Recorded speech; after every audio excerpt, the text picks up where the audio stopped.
Hello guys. कैसे हैं आप?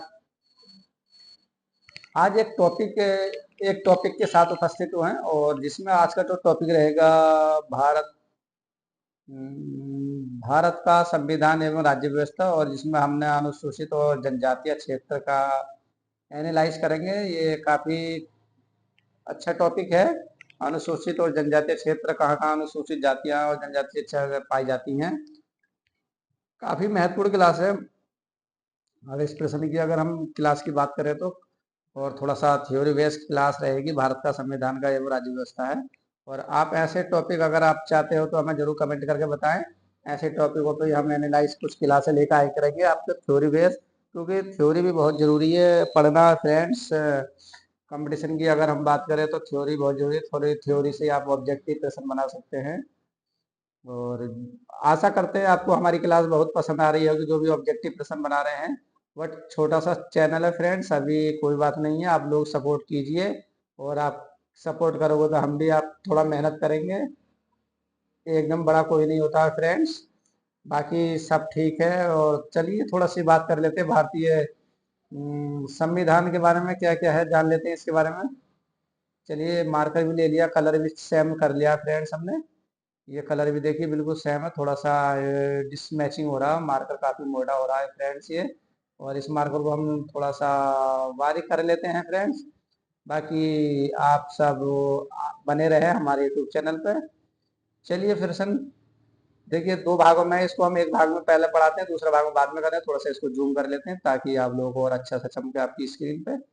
यहाँ से ले लेते हैं। देखिए भाग 10 में है, अनुच्छेद 244 में अनुसूचित क्षेत्र और आदिवासी। देखिए भाग 10 की बात चल रही है, भाग और भी है, इससे पहले करा चुके हैं हम।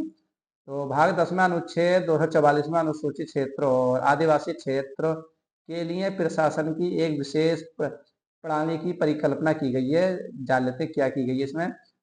पांचवी अनुसूची जिसमें हम बात करेंगे, असम है, मेघालय है, त्रिपुरा और मिजोरम के फोर की बात कर लेते हैं। फोर राज्यों को छोड़कर किसी भी राज्य में, देखिए एक दो तीन चार, ये चार राज्य हमारे, चार राज्यों को छोड़कर बात हो रही है इसमें।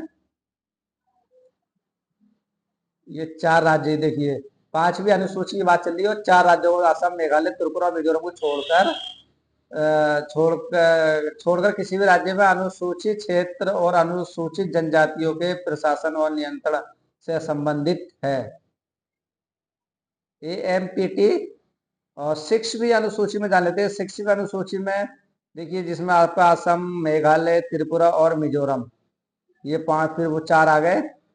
सिक्सवीं अनुसूची में इन चार पूर्वोत्तर राज्यों में आदिवासी क्षेत्रों के प्रशासन से संबंधित है। मणि इसमें मणिपुर नहीं है। इसमें क्या है, मणिपुर नहीं है। असम, मेघालय, त्रिपुरा और मिजोरम है। चार पूर्वोत्तर राज्य है। पूर्वी में जो पूर्व में निवास राज्य है, पूर्व में हमारे आदिवासी क्षेत्र के प्रशासन से संबंधित है, मणिपुर नहीं है इसमें।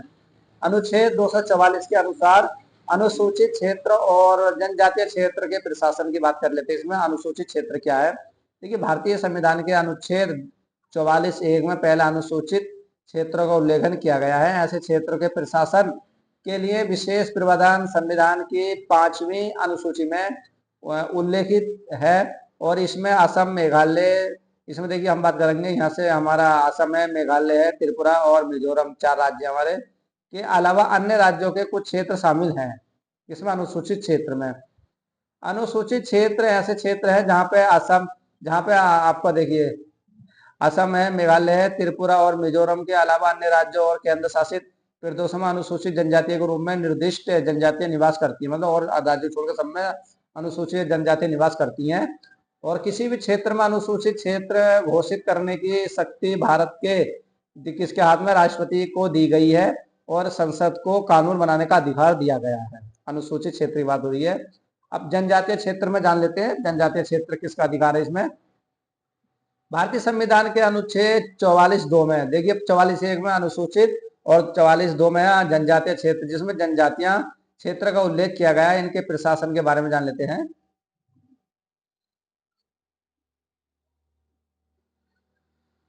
इसमें प्रावधान 6वीं अनुसूची में पाया जाता है। ये असम, मेघालय, ये आपका देखिए यहाँ से बात कर लेते हैं, ये असम है, मेघालय है, त्रिपुरा और आपका मिजोरम के जनजातीय क्षेत्र से संबंधित है। भारतीय संविधान का अनुच्छेद 44(a) के अनुसार असम में कुछ जनजातियां क्षेत्र को सम्मिलित करते हुए एक स्वयं राज्य का गठन और उसके लिए स्थानीय विधानमंडल या मंत्री परिषद या दोनों का सृजन करने संबंधी उपलब्ध दिए गए हैं। अनुसूचित क्षेत्र का प्रशासन क्या है? संविधान की 5वीं अनुसूची में प्रशासन और नियंत्रण से संबंधित प्रावधान का उल्लेख किया गया है। बात कर लेते हैं, देखिए यह असम, मेघालय, त्रिपुरा और मिजोरम के अलावा अन्य राज्यों में अनुसूचित क्षेत्रों के साथ साथ अनुसूचित जनजातियों से संबंधित है। भारत के राष्ट्रपति को किसी भी क्षेत्र को अनुसूचित क्षेत्र घोषित करने का अधिकार नहीं है। राष्ट्रपति राज्य के राज्यपाल के परामर्श से, देखिए ये कह रहे हैं भारत के राष्ट्रपति को किसी भी क्षेत्र को अनुसूचित क्षेत्र घोषित करने का अधिकार नहीं है, ये कह रहे हैं। ये हेडिंग आपका, राष्ट्रपति राज्य के राज्यपाल के परामर्श से इसकी सीमा रेखा को बदल या बढ़ा या घटा सकता है। अनुसूचित क्षेत्र वाले राज्य या राज्यपाल राष्ट्रपति को क्षेत्र के प्रशासन के संबंध में प्रतिवर्ष या जब भी राष्ट्रपति द्वारा अपेक्षित हो एक रिपोर्ट प्रस्तुत करता है। नेक्स्ट हेडिंग देख लेते इसका, ये कह रहा है राज्य के राज्यपाल को ये निर्देश देने का अधिकार है कि संसद या राज्य विधानमंडल का कोई भी विशेष कानून अनुसूचित क्षेत्र या लागू नहीं होगा, कुछ संशोधनों व अपवादों के साथ लागू होगा। नेक्स्ट है राज्यपाल के भूमि हस्तांतरण को प्रतिबंधित या प्रतिबाधित करने वाले नियम बनाने का अधिकार है और राज्यपाल अनुसूचित क्षेत्र और धन उधार व्यवसाय के संबंध में भूमि के आवंटन को नियमित कर सकता है। इसमें नेक्स्ट वो है पॉइंट, देखिए राज्यपाल द्वारा बनाए गए नियमों को राष्ट्रपति की सहमति के बाद लागू किया जाना चाहिए। अनुसूचित नेक्स्ट पॉइंट है इसमें, अनुसूचित क्षेत्र और जनजातियों के प्रशासन से संबंधित प्रावधानों को संसद द्वारा साधारण कानून के माध्यम से संशोधित किया जा सकता है। इसका मतलब है कि इसके लिए संविधान संशोधन की आवश्यकता नहीं है। इसके संविधान संशोधन की आवश्यकता नहीं है। संविधान में अनुसूचित क्षेत्र और अनुसूचित जनजातियां के प्रशासन और कल्याण के मामलों पर रिपोर्ट करने के लिए एक आयोग की नियुक्ति का प्रावधान और अनुच्छेद 339(1) है। ऐसे आयोग की नियुक्ति राष्ट्रपति द्वारा की जाती है। अनुसूचित क्षेत्रों वाले प्रत्येक राज्य में अनुसूचित जनजाति के कल्याण से संबंधित मामलों पर सलाह देने के लिए संविधान में जनजातीय सलाहकार परिषद का प्रावधान है। नेक्स्ट है, इसमें कुछ ऑब्जेक्टिव प्रश्न है। देखिए वर्तमान में बात कर लेते हैं, वर्तमान में 10 राज्य 5वीं अनुसूची के अंतर्गत आते हैं, यानी अनुसूचित क्षेत्र वाले। देखिए पहले बात कर लेते हैं यहाँ से, आंध्र प्रदेश है, तेलंगाना और झारखंड, गुजरात, छत्तीसगढ़, हिमाचल प्रदेश, महाराष्ट्र, मध्य प्रदेश, राजस्थान और उड़ीसा, ये 10 राज्य अनुसूची के अंतर्गत आते हैं, अनुसूचित क्षेत्र के अंतर्गत आते हैं।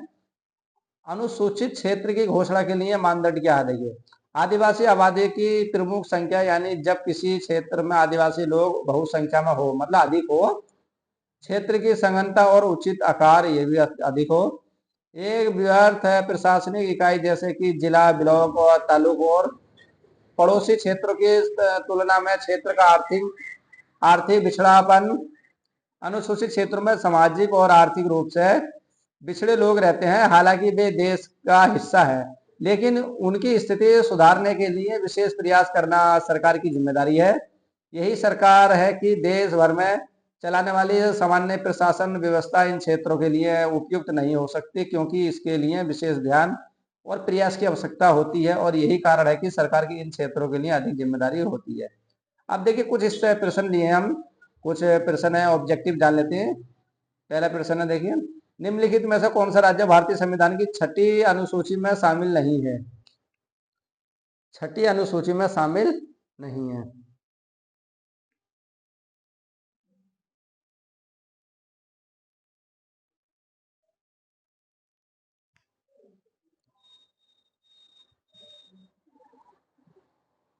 तो कौन सा नहीं है इसमें? तो आपका ये डी आंसर है, मणिपुर नहीं है, बाकी मेघालय और ये त्रिपुरा और ये मिजोरम है।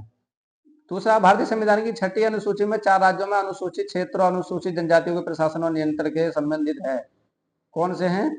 तो इसका बी आंसर सही है आपका, आसाम है, मेघालय, त्रिपुरा और मिजोरम। तीसरा प्रश्न है फ्रेंड्स, किसी भी क्षेत्र को अनुसूचित क्षेत्र घोषित करने की शक्ति किसके पास होती है? किसके पास होती है? तो डी आंसर सही है, राष्ट्रपति के। और संविधान के किस अनुच्छेद में अनुसूचित क्षेत्रों आदिवासी क्षेत्र के रूप में नामित कुछ क्षेत्रों के लिए प्रशासन की एक विशेष प्रणाली की परिकल्पना की गई है? तो अगर चौथे प्रश्न की बात कर लेते हैं तो बी आंसर सही है, अनुच्छेद 244। जनजातीय सलाहकार परिषद में सदस्यों की अधिकतम संख्या कितनी होती है? तो 5 में का ए आंसर सही है, 20 सदस्य होते हैं इसमें। और इसमें कुछ ऑब्जेक्टिव प्रश्न हो रहा है, 8-10 प्रश्न है फ्रेंड्स। 6वां प्रश्न है, निम्नलिखित में से कौन स्वायत्त जिलों में क्षेत्रों में प्रशासन से संबंधित किसी भी मामलों की जांच करने और उस पर रिपोर्ट देने के लिए एक आयोग नियुक्त कर सकता है?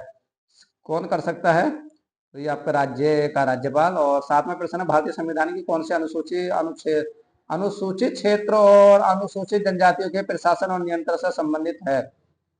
तो कौन सा है? 7 में का बी आंसर इसका सही है, 5वीं अनुसूची। और नेक्स्ट है इसमें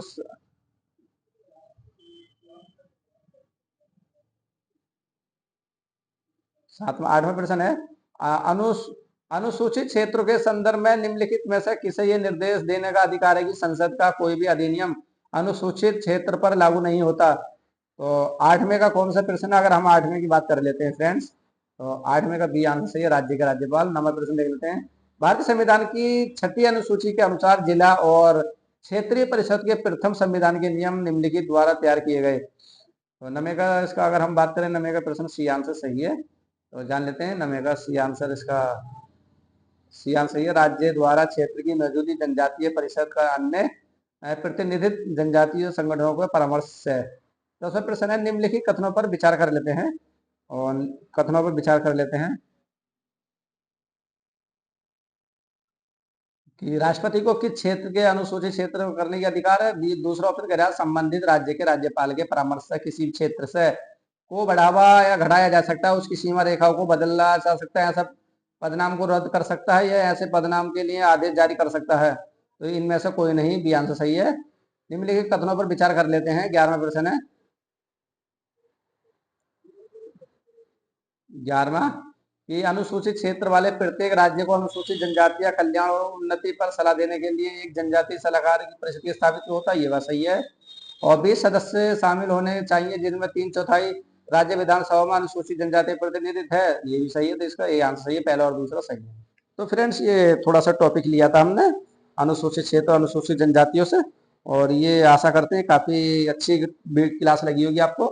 ऐसा ही हम छोटे छोटे आपको लाते रहेंगे। और जैसे भी आप जो भी हमें कमेंट करते रहो। आज करंट अफेयर्स क्लास नहीं हो भाई फ्रेंड्स, कल रहेगी करंट अफेयर्स की क्लास आपकी। और जब तक के लिए good bye, take care, thank you friends. गुनगुनाते रहना, मुस्कुराते रहना। Okay friends.